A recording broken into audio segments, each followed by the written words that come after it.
تو drug addicts جو تباہی مچاتے ہیں، اگر باپ ڈرگ ایڈکٹ ہے تو اپنے بچوں کی زندگی، اپنی بیوی کی تباہ کر دیتا ہے. اگر ایک بیٹا ڈرگ ایڈکٹ ہو جاتا ہے گھر کے اندر، وہ اپنی ساری فیملی تباہ کر دیتا ہے، ماں باپ کی زندگی تباہ کر دیتا ہے. اور یہ کیونکہ یہ سائلنٹ کلر ہے، اس کا پتہ نہیں چلتا، لوگ اس کی زیادہ بات نہیں کرتے، اور معاشرے کو اس کی اہمیت کا نہیں پتہ کہ یہ کس طرح کی یہ کینسر پھیلتی جا رہی ہے معاشرے میں.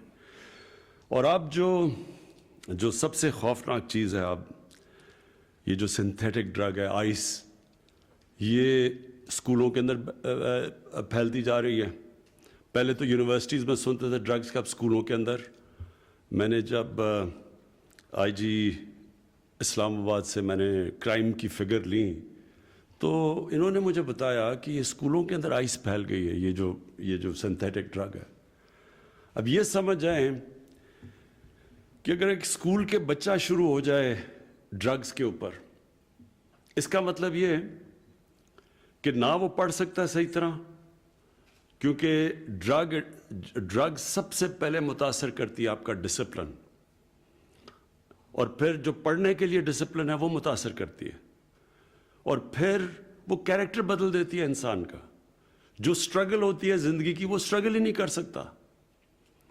اور جو بھی ایک نوجوان جب وہ پڑھ رہا ہوتا ہے، سٹرگل کر رہا ہوتا ہے، اپنے ماں باپ اس کے اوپر پیسے خرچ کر رہے ہوتے ہیں کہ وہ آگے ہوگا، بڑا کام کرے گا، نوکری کرے گا، وہ سب کچھ اس کی متاثر ہوتی ہے. اور اس کے علاوہ جو صحت کے اوپر امپیکٹ پڑتا ہے. اور پھر جتنی چھوٹی عمر میں ڈرگز کا استعمال شروع کرو، اتنا ہی زیادہ مشکل ہوتا ہے وہ ڈرگز کو چھوڑنا.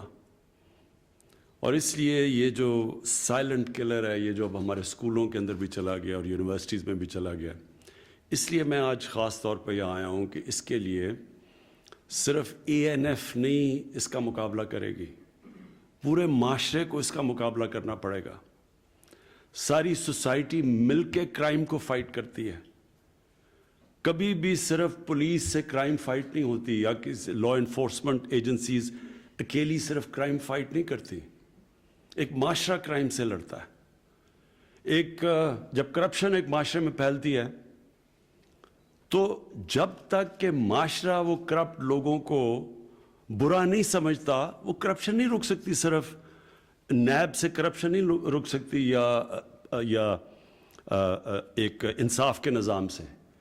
معاشرہ ایک جو معاشرے کے اندر جو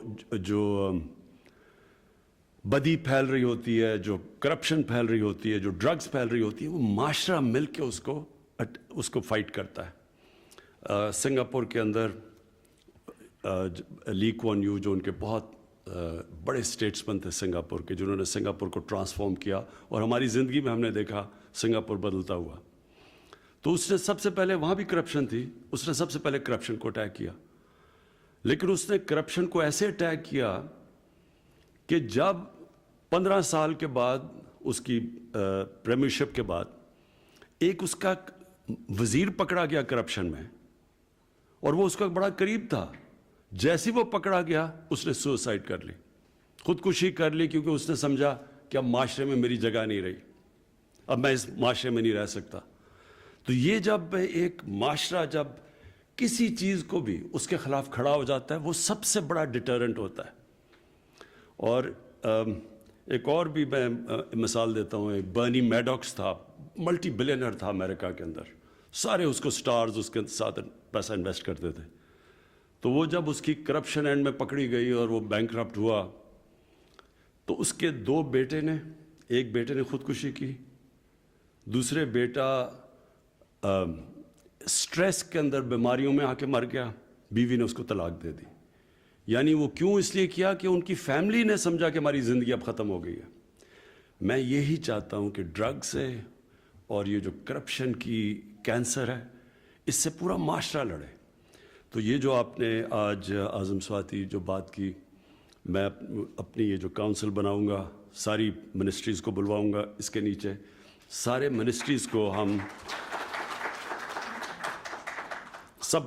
کو ہم تیار کریں گے کہ وہ سب ایجوکیشن کی منسٹری اپنا پارٹ پلے کرے، اپنی جو ہماری ہیلتھ منسٹری ہے وہ اس کی اویئرنیس ریز کرے اور پورا مل کے ایک معاشرے کو اب ہم یہ نارکوٹکس کے اوپر ایک پورا پروگرام بنائیں گے، کیونکہ اس کا سب سے بڑا خطرہ اب ہماری یوتھ کو ہے، نوجوان ہمارا جو آنے والی نسل ہے اس کو اب ہم نے بچانا ہے اس سے۔ اور یہ جو آپ نے فگر بتائی ہے، جب آپ کہتے ہیں کہ 70 لاکھ ایڈکٹس ہیں پاکستان میں، اس کا مطلب 70 لاکھ خاندانوں کے اوپر بہت برا وقت گزر رہا ہے۔ 70 لاکھ نوجوان کا مطلب کہ 70 لاکھ گھروں کے اندر عذاب آیا ہوا ہے اللہ کا۔ کسی نے اگر کبھی آپ پوچھیں کسی سے کہ گھر کے اندر اگر کوئی ڈرگ ایڈکٹ ہو جاتا ہے تو اس سارے گھر کے اوپر کیا گزرتی ہے۔ تو اس لیے ہم اس معاشرے کو پروٹیکٹ کریں گے۔ میں نے آپ کی ڈیمانڈ سن لی، آپ نے جو ایکسٹرا لوگ چاہیے آپ کو اس کے لیے، وہ بھی انشاءاللہ اس کے لیے اپنی وسائل دیکھتے ہوئے انشاءاللہ اس کے بھی ہم انکریز کرتے رہیں گے آپ کی اسٹرینتھ۔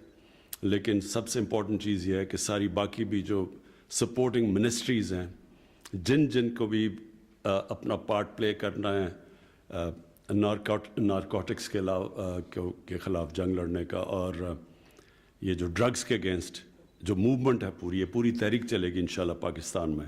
تو انشاءاللہ یہ ساری، میں اگلے ہفتے اس کی میٹنگ بلاتا ہوں تو ہم آغاز کریں گے اپنا کہ سارے ملک میں سارا ملک مل کے اس کینسر کا اس کے خلاف پوری جنگ لڑیں گے۔ شکریہ۔